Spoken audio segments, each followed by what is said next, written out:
The conference room on the third floor of the Joint Operations Building had the particular smell of every military planning space in every theatre of war the world over. Burnt coffee, recycled air, and the faint chemical bite of dry erase markers that had been uncapped and recapped 100 times by men who thought best when they were drawing arrows on whiteboards. It was a smell that meant authority. That meant decisions. That meant the kind of conversations that did not leave the room and did not appear in any public record. The long rectangular table could seat 20. 14 chairs were occupied. The remaining 6 sat empty along the wall, reserved for the kind of visitors who were expected to observe and not participate. Staff officers, liaison personnel, junior analysts, the people whose job it was to take notes and stay quiet while the real work happened around them. The 14th chair at the far end of the table, away from the head, was occupied by a woman. She sat with the particular stillness of someone who had long ago made peace with being underestimated. Her uniform was clean but unremarkable. No unit patch on the left shoulder, no combat patch on the right.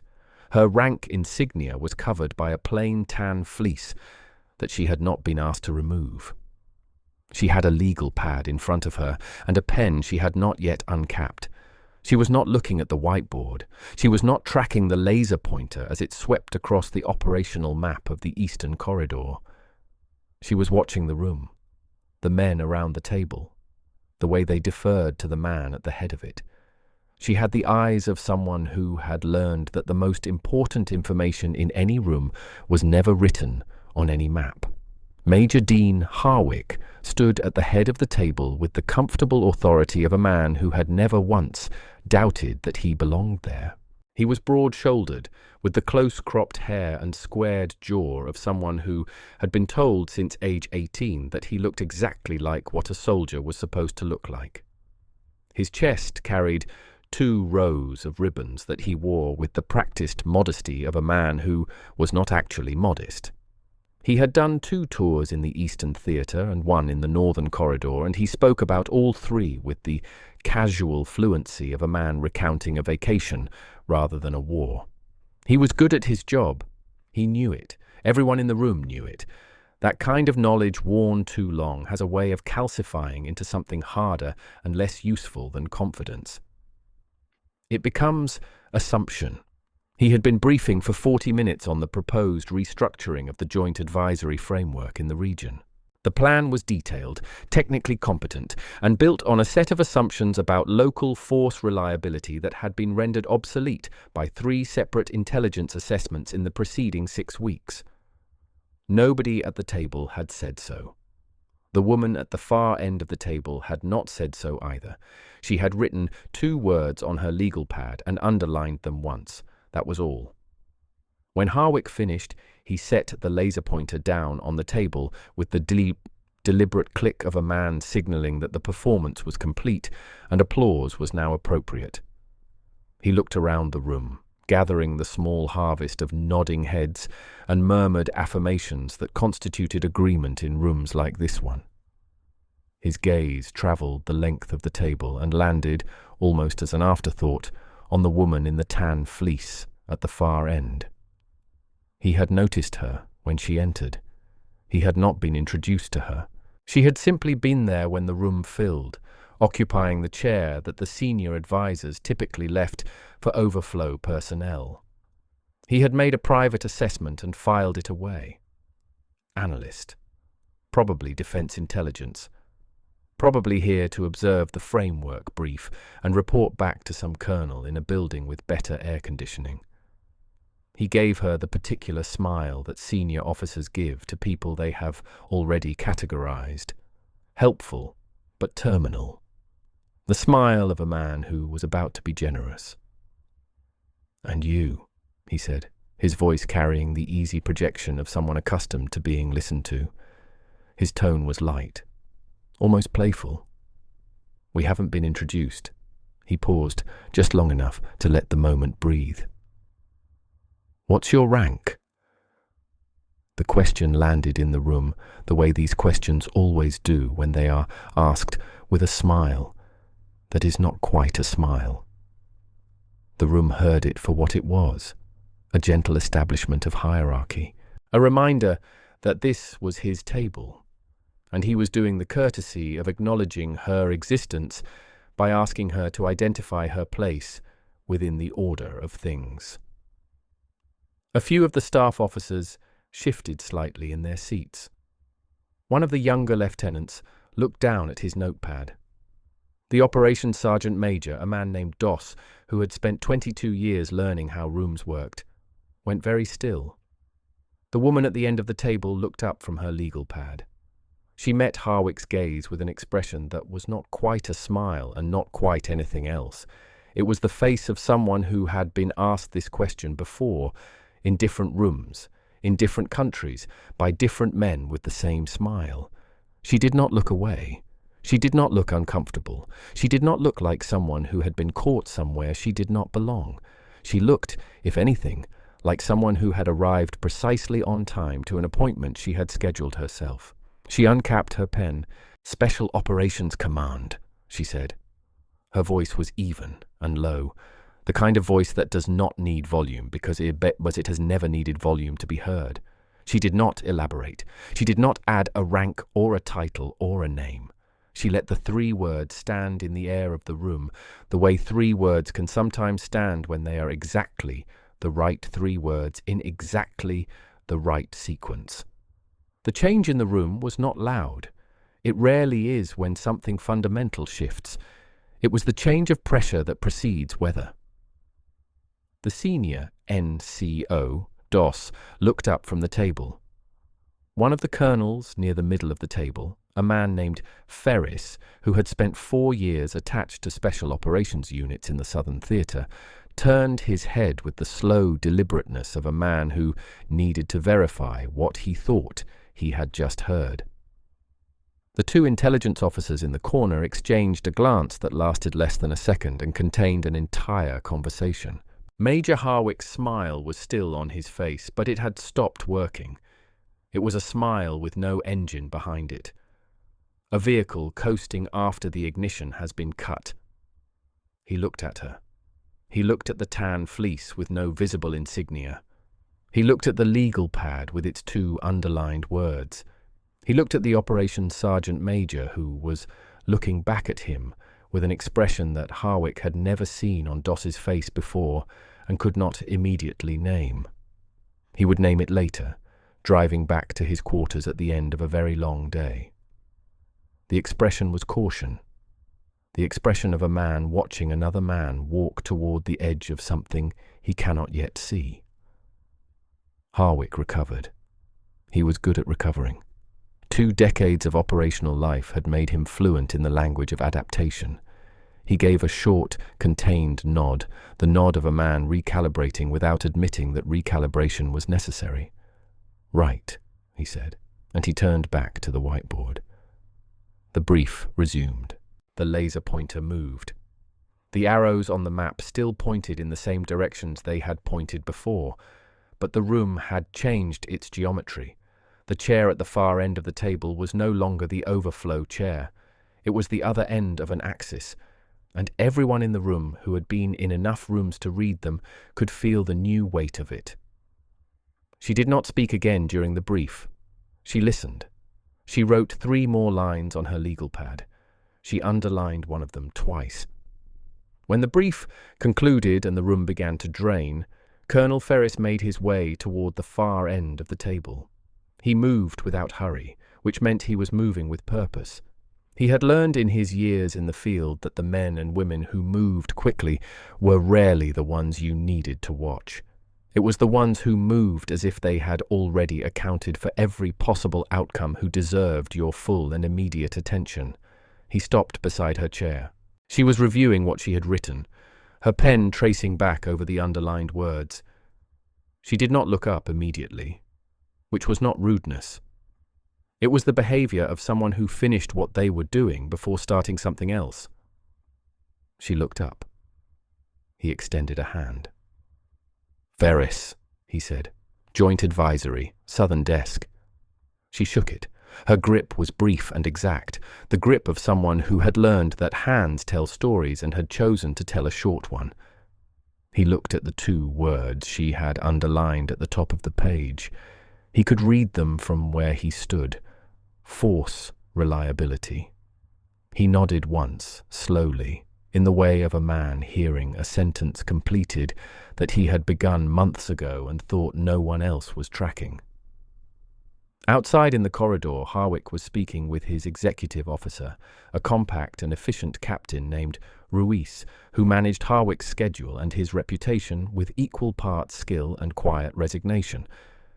Ruiz had been in the room. He had heard the 3 words. He had also spent enough time in enough buildings to know what those 3 words meant when they came from a woman who had been sitting at the end of the table in a plain fleece, and had not introduced herself when she entered. He was waiting to see what Harwick would do with what had just happened. What Harwick did was pause in the middle of a sentence about the afternoon logistics review and ask, in a voice carefully modulated to sound casual, what exactly someone from SOCOM would be doing in a joint advisory framework brief without a formal introduction. Ruiz, who knew the answer, said he wasn't certain but would find out. He found out before they reached the elevator. He found out, and he held the information for the 11 seconds it took the elevator to arrive, because some information requires a small amount of preparation before it is delivered. Then he told Harwick what he had learned. The elevator doors opened. Neither of them stepped inside. Hey, before we go any further into this story, drop a comment and let us know where in the world you are watching from and what time it is there right now. We upload every single day, and we love knowing that this community reaches every corner of the globe. The thing about a room is that it has a memory.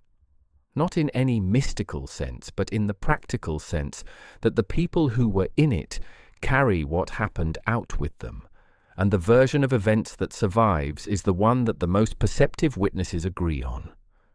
The version of events that would survive this particular room would not be the version that Major Dean Harwick would have preferred.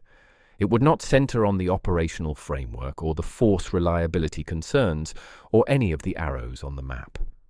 It would center on 3 words delivered at the end of a table by a woman in a tan fleece, and the silence that followed them, and the expression on the face of a sergeant major who had seen enough to know exactly what that silence meant. The file that Captain Ruiz pulled up on his ruggedized tablet in the corridor outside the elevator was not long. That was the first thing that told him something. In the military, length of file correlates roughly with length of career, and length of career correlates roughly with the accumulation of assignments, schools, evaluations, and the administrative sediment of a life spent inside the institution. A thin file meant one of 2 things. It meant someone who had not been in long enough to accumulate, or it meant someone whose record had been deliberately compressed, the significant portions removed and reclassified at a level that made them invisible to standard access queries. The file he was looking at was the second kind. He could tell by the gaps. Years where the assignment field read special projects or interagency liaison or training support, the bureaucratic shorthand for things that did not get written down in documents that could be requested under the Freedom of Information Act. He scrolled through it quickly. The way you scroll through something when you already sense that the most important part is going to be at the bottom, and you want to reach it without stopping to process what came before.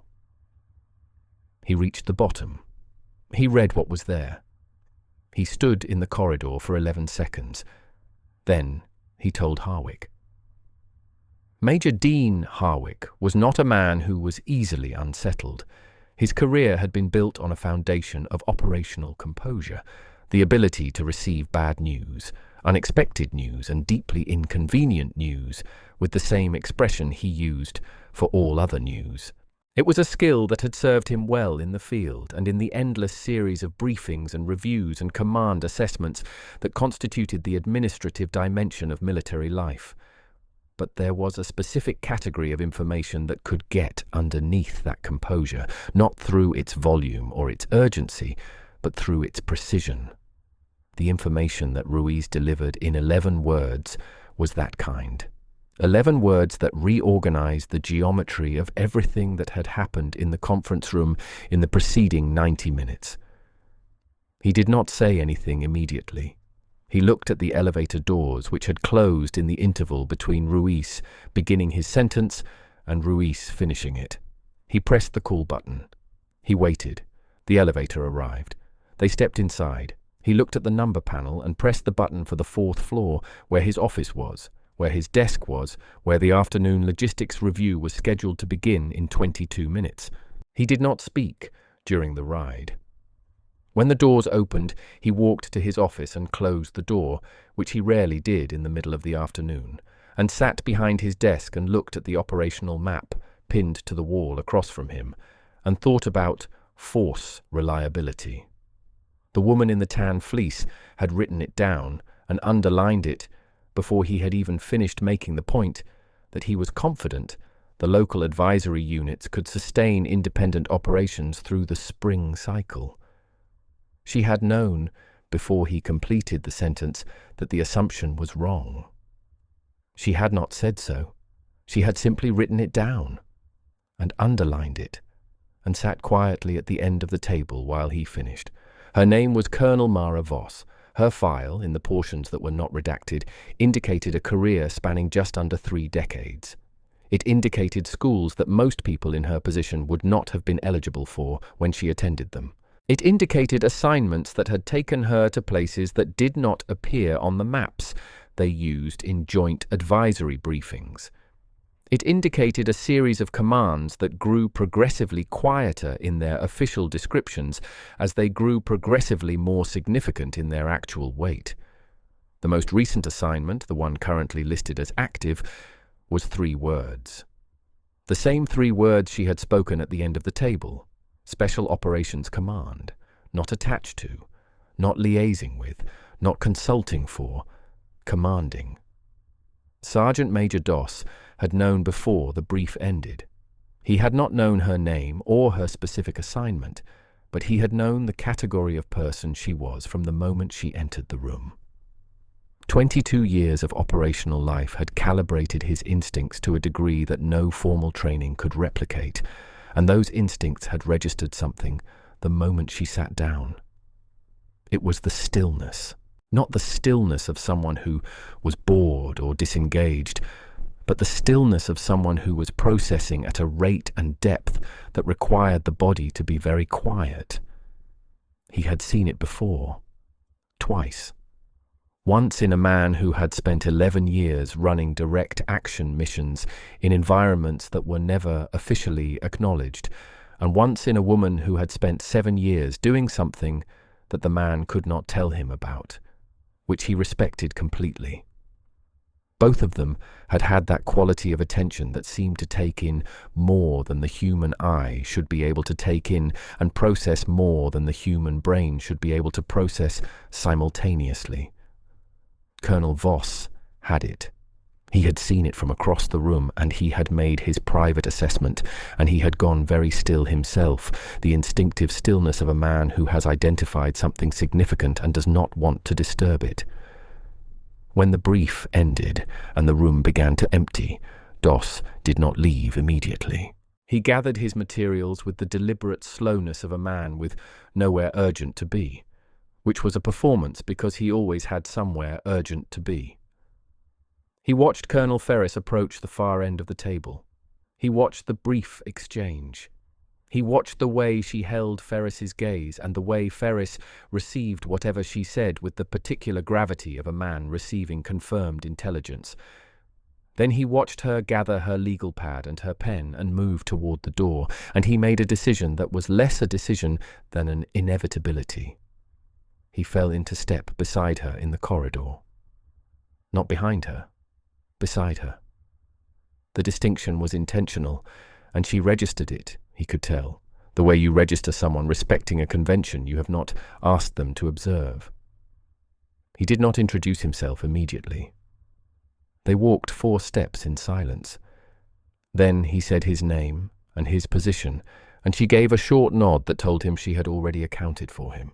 He asked because it was the question that had been sharpening inside him since she had spoken at the table, whether the force reliability assessment she had noted would be making its way into the formal record before the framework went to implementation. She looked straight ahead when she answered. "It already has," she said. He nodded. He understood. She had not come to the briefing to observe. She had come to verify something she already knew. The brief had been, from her perspective, a formality. A box she was checking on a checklist that the people in the room did not know existed.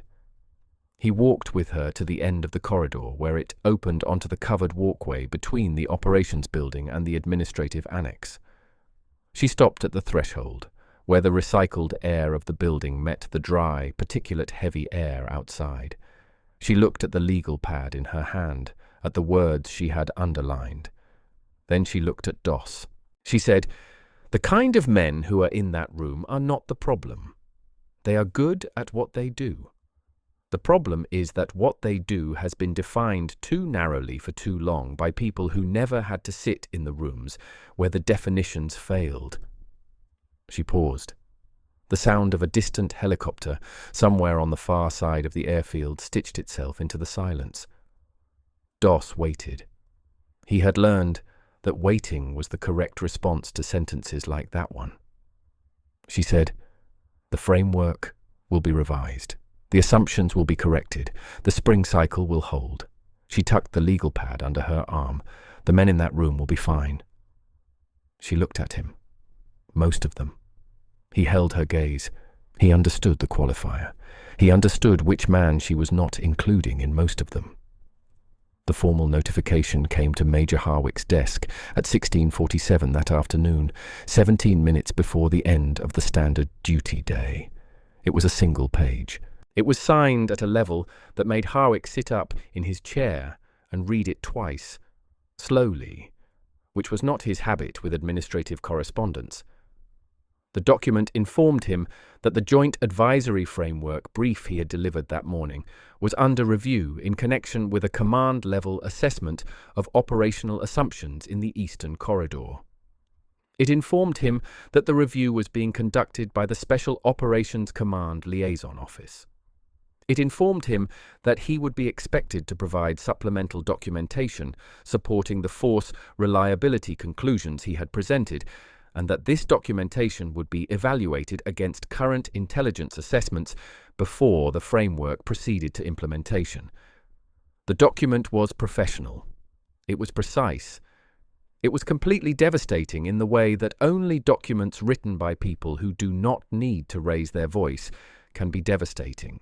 At the bottom, in the line designated for the reviewing authority, was a name. Colonel Mara Voss. Beneath the name, her title, Special Operations Commander, Eastern Theater Advisory Group.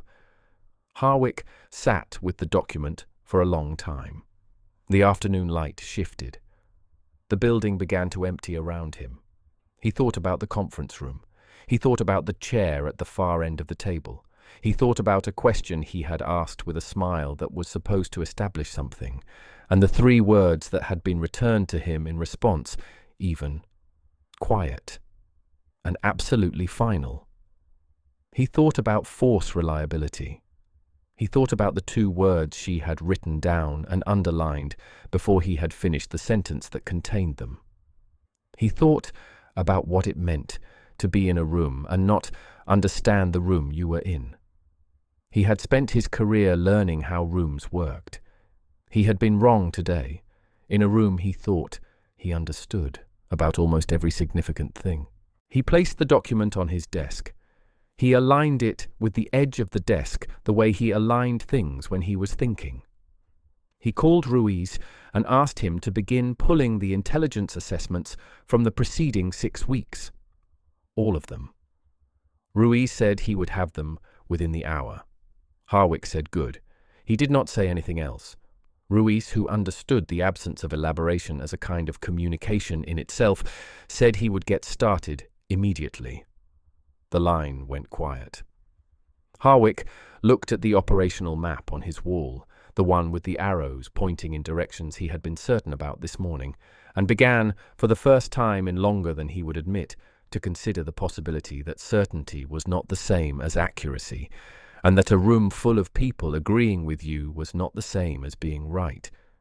If this story is hitting different, now is the time to hit that like button and subscribe to She's Valor.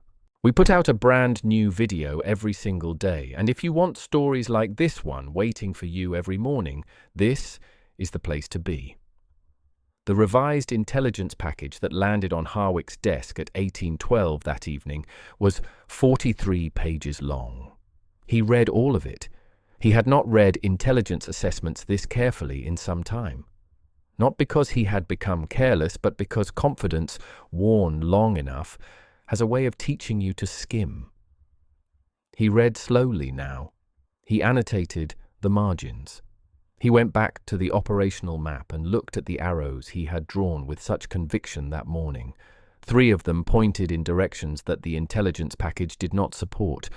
One of them pointed in a direction that the intelligence package described in measured and precise language as actively dangerous. He pulled the cap off a dry erase marker. He stood in front of the map for a long time. Then he began to erase. The supplemental documentation that Major Harwick submitted 2 days later was not the document he would have written 48 hours earlier. It was longer, more carefully sourced, and built on a foundation of acknowledged uncertainty rather than projected confidence. Where the original brief had stated conclusions, the supplemental documentation offered assessments.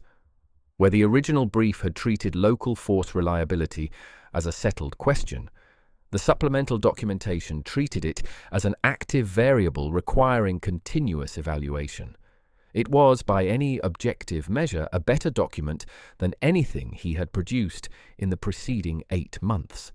It was also, and he understood this with a clarity that was not comfortable, a document that existed entirely because of what had happened in a conference room when a woman in a tan fleece had written 2 words on a legal pad and underlined them before he had finished his sentence. He submitted it through the standard channel, and then sat with the particular silence of a man waiting for a verdict he cannot predict. The response came not through the standard channel, but through a direct calendar notification. A meeting request. 1 hour. The 4th floor conference room, the smaller one at the end of the hall that was used for conversations that did not require a whiteboard or a laser pointer or 14 chairs. The meeting was requested by Colonel Mara Voss. The subject line read, Supplemental Review. Harwick accepted the invitation and then sat looking at his screen for a moment before closing his laptop and going to find Ruiz to tell him to hold all other appointments for that hour. He arrived 4 minutes early. She was already there. She was always already there. He was beginning to understand. Not because she arrived early, but because she moved through spaces as if she had already accounted for them before entering, which meant that arrival and orientation were simultaneous events for her rather than sequential ones. She had a single folder on the table in front of her and a cup of coffee that was probably cold. She looked up when he entered and gestured to the chair across from her, not the chair at the far end of the table, not the chair beside her, but the chair directly across, equal distance from both ends, a geometry of conversation rather than hierarchy. He sat. He did not open with an explanation or a defense, or any of the several versions of both that he had been composing and discarding in his mind since receiving the meeting request. He had learned in the preceding 48 hours that she did not respond to noise the way most people did. Most people in positions of authority responded to effort, to the demonstration of work, to the visible signs of engagement. She responded to accuracy, to the thing beneath the effort. He had decided, sitting at his desk the previous evening with the annotated intelligence package spread in front of him, that the correct approach was to say the true thing directly and let it stand without scaffolding. He said, "The framework assessment I presented was built on assumptions I had not sufficiently interrogated. The intelligence assessments from the preceding 6 weeks were available to me, and I did not weight them correctly. That was an error of analysis, and I am responsible for it." He paused. She was looking at him with the expression she seemed to use for everything, which was not an expression so much as an orientation, a quality of attention that received without immediately responding. He said, "The supplemental documentation reflects a corrected analysis. It may not be complete, but it is more accurate than what I presented." She looked at the folder in front of her. She opened it and turned it so that he could see the top page. It was his supplemental documentation. She had annotated it. The annotations were sparse and precise, the same quality of handwriting as the 2 words she had underlined in the conference room. He looked at them. 3 of her annotations identified remaining gaps. 2 identified strengths. 1, near the bottom of the 2nd page, was a single word that he read twice before understanding that it was not a correction, but a confirmation. He looked up. She was watching him read. He said, "I'll address the gaps." She nodded. That was the end of the review. She closed the folder. She picked up the cold coffee and set it back down without drinking it. He had the impression that she had not intended to drink it when she poured it, that it was there the way certain objects are present in a room, not because they are needed, but because they mark time. She said, "The Eastern Corridor framework will hold if the force reliability variable is tracked on a 30-day cycle rather than a quarterly one. That is the adjustment." He took out his pen and wrote it down. She watched him write. She said, "The men in your advisory group are competent." The issue was not competence. He did not ask her to clarify what the issue was. He knew what the issue was. He had been sitting with it for 2 days, and it had not gotten more comfortable, but it had gotten more clear. The way things that are genuinely true tend to become clearer the longer you look at them without flinching. She said, "The framework goes to implementation next week." He nodded. She stood, which meant the meeting was over. He stood. She picked up her folder. At the door she paused, not a hesitation, but a deliberate stop, the pause of someone who has one more thing to say and is deciding whether to say it. She said it. "The question you asked in the conference room." He met her eyes. She said, "I have been asked that question many times, in many rooms, by many people who already believed they knew the answer." She held his gaze. "The value of the question is not in the answer. It is in what the person who asked it does next." She left. He stood in the empty conference room and looked at what he had written in his notebook and thought about what came next. What came next, for Major Dean Harwick, was not a reassignment or a formal reprimand or any of the institutional consequences that the 2 days of waiting had populated his imagination with. What came next was work. The kind of work that is harder than the work you were doing before because it requires you to hold more uncertainty at the same time as you are required to act. He restructured the advisory framework. He implemented the 30-day cycle for force reliability tracking. He read the intelligence assessments differently than he had read them before, not looking for confirmation of what he already believed, but looking for the thing that did not fit, the detail that contradicted the pattern, the signal inside the noise. He was slower. He was less certain in his briefings. He qualified more of his conclusions. Some of the officers who worked with him noticed the change and did not know what to make of it. Ruiz noticed and said nothing, which was his way of saying everything. Sergeant Major Doss noticed, and, in the way of senior NCOs, who have seen enough to recognize the specific gravity of a man learning something real, began to treat Harwick with a marginally different quality of attention, not more respect exactly, but a different kind. The kind you extend to someone who has demonstrated the capacity for growth, which is rarer and more valuable than most people understand. Colonel Mara Voss moved through the base in the weeks that followed the way she had moved through it before the conference room, which is to say quietly, without announcement, in the plain tan fleece, with no visible insignia. The difference was that the rooms she entered now configured themselves differently around her presence. Not loudly, not through any formal acknowledgement or change in protocol, but the way a magnetic field is invisible until you introduce metal into it, and then the alignment is immediate and absolute. Officers who had not known who she was now did, and the knowledge changed nothing about how she carried herself and everything about how they received her. She did not alter her behavior to accommodate their altered perception. She had never been performing for their perception.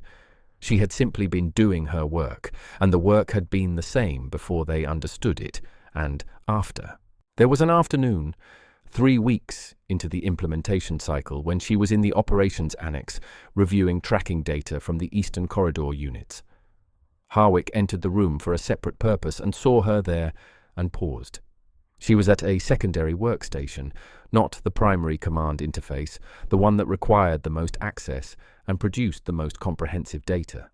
She was focused on the screen with the quality of attention that he had begun to recognize as her baseline mode of engagement with the world. He thought about saying something.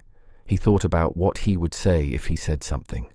He thought about the conference room and the question and the 3 words and the 43-page intelligence package and the annotation that was not a correction but a confirmation.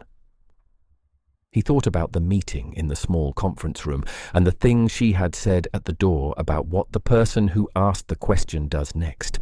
He crossed the room to the secondary workstation beside hers and sat down and opened his own review files and began to work. She did not look up. He did not introduce his presence or explain it. They worked in silence for 40 minutes, 2 people doing the same work in the same room with the same quality of attention, and it was the most honest professional exchange he had participated in longer than he could accurately measure. When she stood to leave, she paused beside his workstation and looked at his screen. She looked at the tracking matrix he had built for the force reliability cycle. She looked at the variables he had identified and the weighting he had assigned to each of them. She was quiet for a moment. Then she said, "The weighting on the logistics variable should be higher. 3rd quarter historically shows supply chain degradation in that corridor." He looked at his matrix. He looked at where she was pointing. He adjusted the weighting. She watched him do it. She said, "Better." She left. He looked at the adjusted matrix for a long moment. Then he saved the file and kept working. The framework held through the spring cycle. The force reliability assessments that had been flagged as insufficient in the original brief were revised and validated through the 30-day tracking protocol.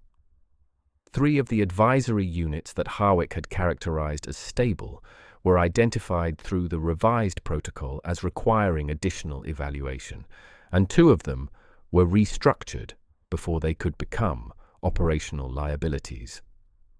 The Eastern Corridor assessment that went forward to the senior command level bore almost no resemblance to the one that had been presented in the conference room 6 weeks earlier. It was more accurate. It was more useful. It accounted for variables that had been invisible to the men who drafted it, until a woman in a plain fleece sat at the end of a table and wrote 2 words on a legal pad. The document did not credit her by name. Her contribution to it was, like most of what she did, not written in any document that would ever be made available through standard channels. Sergeant Major Doss, who had been in enough rooms to understand that the most significant events are often the ones that leave the lightest official trace, kept a personal notebook in which he recorded in his own shorthand the things that he believed deserved to be remembered. He made one entry about the conference room and what had happened in it and what had happened in the weeks that followed. The entry was brief. It said that he had watched a major learn something that most officers spent entire careers avoiding. It said that he had watched a colonel do her work without asking to be seen doing it. It said that the best leaders he had encountered in 22 years shared one quality above all others, which was that they were the same person in the chair at the end of the table as they were in the room where no one was watching, and that this consistency, unremarkable on any given day, was the thing that held together everything that mattered when it needed to hold. He closed the notebook. He put it in his desk drawer. Outside his window, the airfield was quiet, the last transport of the day already gone, the runway lights beginning to come on against the early dark. Somewhere on the far side of the base, in an office or an annex, or a corridor between buildings, a woman in a plain tan fleece was doing her work. The kind of work that does not announce itself, the kind that simply, quietly holds. If you made it to the end of this story, you already know what She's Valor is about. It is about the ones who never needed the room to know their name, because they already knew their own worth. Hit that like button, share this with someone who needs to hear it, and subscribe so you never miss a story. We are here every single day, and tomorrow we have another one waiting for you.